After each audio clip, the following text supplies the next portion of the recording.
So many businesses lose jobs that they should have won, not because they're more expensive or there's something wrong with them, but simply because the prospect forgot about them.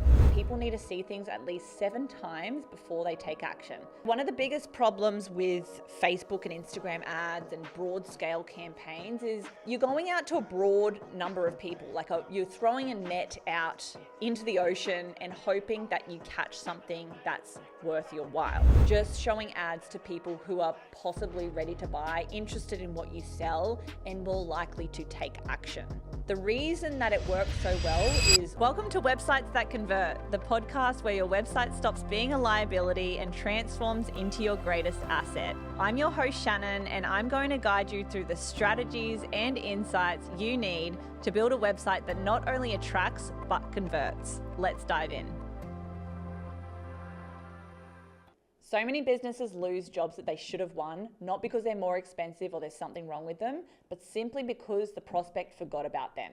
If you're running ads, you're spending money to get clicks and get leads, but the thing is that not everyone is going to inquire the first time that they see you. In fact, studies have shown that people need to see things at least 7 times before they take action, depending on how urgent the job is, of course. So in today's episode, I'm going to share with you a secret strategy, a very cost-effective strategy, in fact, to stay front of mind for these people. And it's one of the cheapest ways to double your conversion rates without spending significantly more on ads. And it's a strategy that some of the biggest companies in the world use. Actually, if anyone's doing marketing properly, they are using this strategy. So it's going to make your business look even bigger and more professional, which will help you book more jobs as well. So the strategy I'm sharing today is what's called retargeting. So essentially what it does is it creates an audience of people who have interacted with your business somehow. So that could be that they've looked at your website, either the whole website or a specific page, a landing page that your ads are running to, which is what I would recommend doing if you are paying for ads, interacted or viewed your social media accounts, or did something to show that they're possibly interested in what you have to sell. What retargeting campaigns do is bucket all of those people into an audience on Facebook, and then you create ads that only show to those people. So one of the biggest problems with Facebook and Instagram ads and broad scale campaigns is you're going out to a broad number of people, you're throwing a net out into the ocean and hoping that you catch something that's worth your while. With more targeted campaigns such as Google, what you're doing is you're fishing with a line in an area that you know that the fish you're trying to catch is in. And you're using the bait that you know that fish likes. So you're more likely to catch that fish that you're looking for.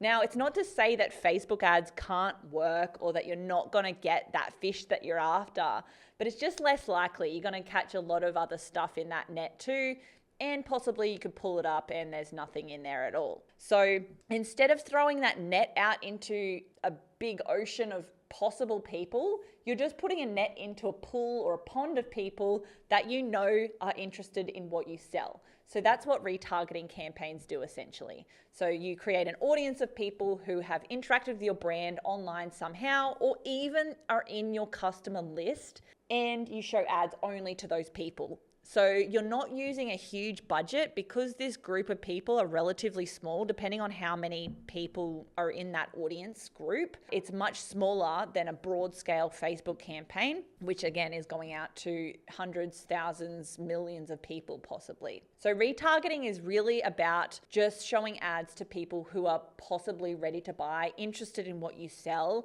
and more likely to take action.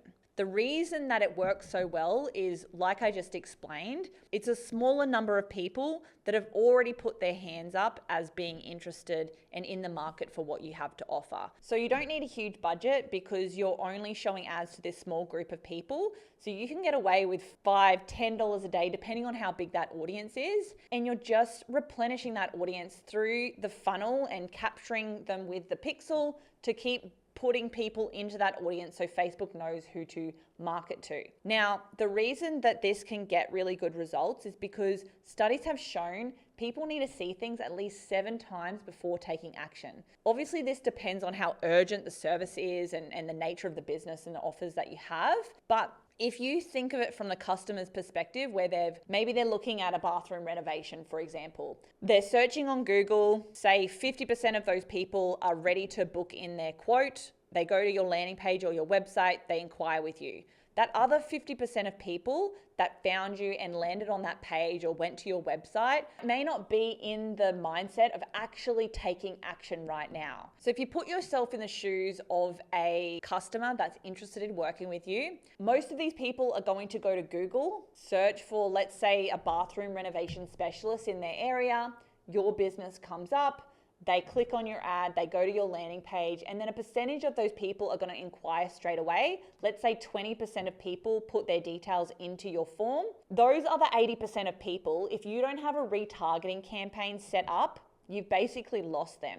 Unless they remember your business name and they search you again, or they search for the service again and your ad comes up and they happen to click on that one specifically again, then your chances of actually converting them into a lead is quite small. So it's really important that for those 80% of people, you have a strategy to stay in front of them, continue to reinforce their interest, and just have a way of staying front of mind for them. Because just because they didn't convert the first time doesn't mean that they're never going to convert.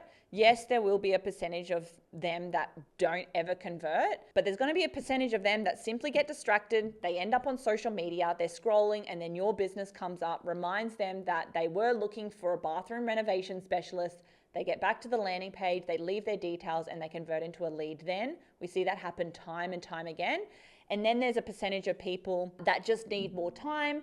They need to see the ads multiple times before they take action and decide that you are the service provider that they want to inquire with and get a quote with. And then there's going to be those people that just never inquire at all. But if you don't have a remarketing strategy in place and you're putting at least a little bit of budget towards retargeting them across social media platforms, you're only going to convert those 20%. That's all you're going to get from your campaigns. And that means if you're investing, let's say $3,000 per month in ads, you're going to get a much higher cost per lead than if you were to implement a retargeting strategy that's going to convert double the amount of people, make you look like a professional service provider and a bigger business than you actually are, and creates an ecosystem of this audience of people who are interested in what you sell. So that's how retargeting works. We use it across all of our marketing systems because we know that it gets better results with only a small increase in ad spend.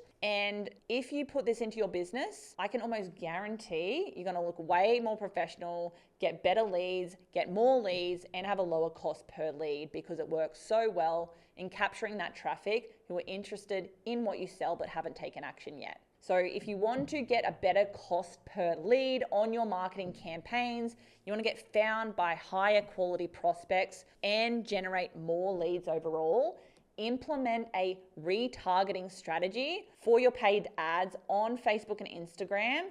Create an audience of people who've looked at your social media, your landing pages, your website, or interacted with your business somehow online. Create an audience of those, create ads that are going out to those people, and make sure your conversion tracking is set up as well, and drive traffic back to your landing pages, back to your website, generate more leads through that, and you will see a better return on your ad spend. So I hope that's been helpful in today's episode, sharing with you a very, very low cost strategy to get better results from your advertising campaigns and generate more high quality leads for your service-based or trades business. Thank you for listening to Websites That Convert. If you found value in this episode, please give us a 5-star review on Apple Podcasts and Spotify. Follow us on all social media. And if you're a service-based business owner that's looking to double their website conversions, book a call with my team using the link below. I'll see you in the next episode.